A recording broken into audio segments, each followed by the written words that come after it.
দর্শক আসসালামু আলাইকুম। আজকে আমি চলে আসছি আমার বেগুনের প্রজেক্টে। তো এখন আপনাদেরকে আমি দেখানোর চেষ্টা করব আমার এই বেগুনের প্রজেক্টের বর্তমান কন্ডিশন কেমন রয়েছে। তো আমার এই প্রজেক্টে আমি এয়ার মালেক সিডের গ্রিন বল জাতের বেগুন লাগিয়েছি। আর আমার এই প্রজেক্টের জমির পরিমাণ হচ্ছে 12 শতাংশ। তো এই 12 শতাংশের প্রজেক্টে আমি প্রায় 400+ চারা বেগুনের চারা লাগিয়েছিলাম। তো অলরেডি কিন্তু আমার এই প্রজেক্ট থেকে বেগুন হারভেস্ট চলছে। তো অলরেডি আমি আমার এই প্রজেক্ট থেকে দ্বিতীয় হারভেস্ট করে ফেলেছি। তো তারপর আপনারা দেখতেই পাচ্ছেন আমার এই প্রজেক্টের গাছগুলো থেকে কি পরিমাণে বেগুন আসতেছে। এই যে দর্শক দেখতেই পাচ্ছেন আপনারা। তো আমার এই প্রজেক্টে গত 2 হারভেস্টে আমি সর্বমোট 3500 টাকার বেগুন বিক্রি করেছি আলহামদুলিল্লাহ। তো এখনও আপনারা দেখতে পাচ্ছেন ভরপুর ফলন আসতেছে, প্রত্যেকটা গাছে অসংখ্য ফুল ফল রয়েছে আর তার নিচে রয়েছে বেগুন। তো এই প্রজেক্টটা আসলে লাগানো হয়েছিল রমজান টার্গেট করে। তো আলহামদুলিল্লাহ দেখতে পাচ্ছি একেবারে ঠিক সময়ে এই প্রজেক্টটা থেকে বেগুন আসতেছে, কারণ কালকে ইনশাল্লাহ রমজান। আজকে হচ্ছে ফেব্রুয়ারি মাসের 18 তারিখ। তো আপনারা দেখতেই পাচ্ছেন এখন কি পরিমাণে বেগুন আসতেছে আমার এই প্রজেক্ট থেকে। তো আশা করছি ইনশাল্লাহ এই প্রজেক্টটা থেকে ভালো কিছুই হবে। তো সকলে আমার চ্যানেলটা সাবস্ক্রাইব করে দিবেন যেন নিত্য নতুন ভিডিও আপনারা দেখতে পারেন। আর আপনাদেরকে আমি আমার এই ইউটিউব চ্যানেলের মাধ্যমে দেখানোর চেষ্টা করব আমার এই প্রজেক্ট থেকে কত টাকা আয় হয়। অলরেডি কিন্তু আমার এই প্রজেক্টে ভালো টাকা প্রজেক্ট থেকে ভালো টাকায় প্রফিট হয়েছে। বিশেষ করে আমার এই সম্পূর্ণ প্রজেক্টটা করতে আমার খরচ হয়েছে প্রায় 12,000 টাকার মতো। তো অলরেডি 10,000 টাকার ফুলকপি আমি বিক্রি করেছি। আপনারা যারা আমার এই ইউটিউব চ্যানেলের সাথে রয়েছেন তারা আসলে অবগত আছেন এই প্রজেক্টটা থেকে কী পরিমাণে আমি ফুলকপি বিক্রি করেছি। আর এখন আলহামদুলিল্লাহ এই প্রজেক্টটা থেকে বেগুন হারভেস্ট চলছে। তো আশা করছি ইনশাল্লাহ এই প্রজেক্ট থেকে ভালো কিছুই হবে।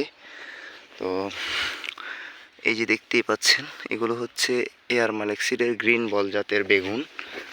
তো সবেমাত্র এখন ফলন আসতেছে।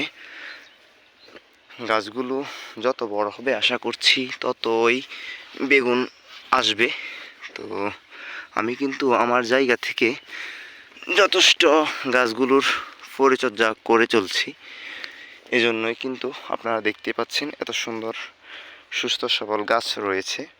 বিশেষ করে বেগুনের যদি আপনি ডগা এবং ফল ছিদ্র করা পোকা যদি কন্ট্রোল না করতে পারেন তাহলে কিন্তু বেগুনের প্রজেক্ট একেবারে সম্পূর্ণ লসের সম্মুখীন হতে হয়। আমার এখানে কিন্তু একেবারে ব্যতিক্রম রয়েছে, আপনারা দেখতেই পাচ্ছেন দর্শক। আর গাছগুলোতে কিন্তু প্রচুর পরিমাণে বেগুন রয়েছে। এই যে আপনাদেরকে দেখানোর চেষ্টা করি, এই যে। তো বেগুন গাছের ডগা এবং ফল ছিদ্র করা পোকা দমনের জন্য আমি আমার এই প্রজেক্টে কি দিয়েছি আপনাদেরকে আমি একটু দেখানোর চেষ্টা করি। এই যে দর্শক, এটা হচ্ছে বেগুন গাছের ডগা এবং ফল ছিদ্র করা পোকা দমনের জন্য দিয়েছি।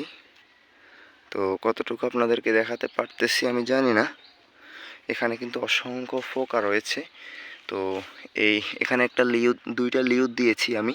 লিউডটার নাম হচ্ছে BSFB ফেরো। তো আপনারা দেখতেই পাচ্ছেন অসংখ্য পোকা। এগুলো কিন্তু প্রত্যেকটা যদি বেঁচে থাকতো তাহলে প্রত্যেকটা গাছে বসে বেগুন গাছের এই ডগাগুলো রয়েছে যে এগুলো ছিদ্র করে ভিতরে গিয়ে তো আমার এই প্রজেক্টটা থেকে ডগাগুলো একবারে নষ্ট করে দিত। তো এখন কিন্তু আলহামদুলিল্লাহ এই ফেরোমন ফাঁদগুলো দিয়ে, বা ফেরোমন ফাঁদ বলা যায় না, এগুলোকে BSFB ফেরো বলে। তো এইরকম আমি 10টা দিয়েছি, এরকম কোটা আপনারা দেখতেই পাচ্ছেন এই যে দর্শক। তো এখানেও রয়েছে পোকা। এরকম কোটা আমি কিন্তু অলরেডি আমার এই প্রজেক্ট থেকে 10টা দিয়েছি। তো এগুলো দেওয়ার কারণে আলহামদুলিল্লাহ যথেষ্ট পরিমাণ এই প্রজেক্টের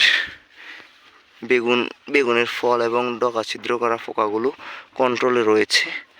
আর আমি কিন্তু বেগুনের ডগা এবং ফল ছিদ্র করা পোকা দমনের জন্য সিনজিন্টার এনসিপিওটা ব্যবহার করি।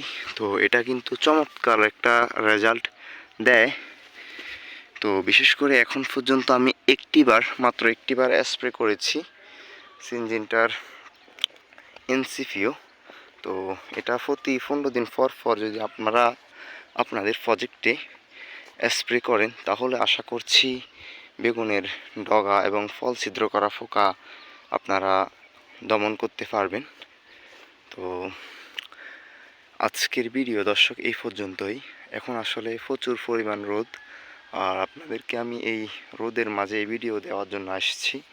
বিশেষ করে আমার বিকালে অনেক কাজ, বিশেষ করে এই প্রজেক্টের আমি স্প্রে করব আজকে।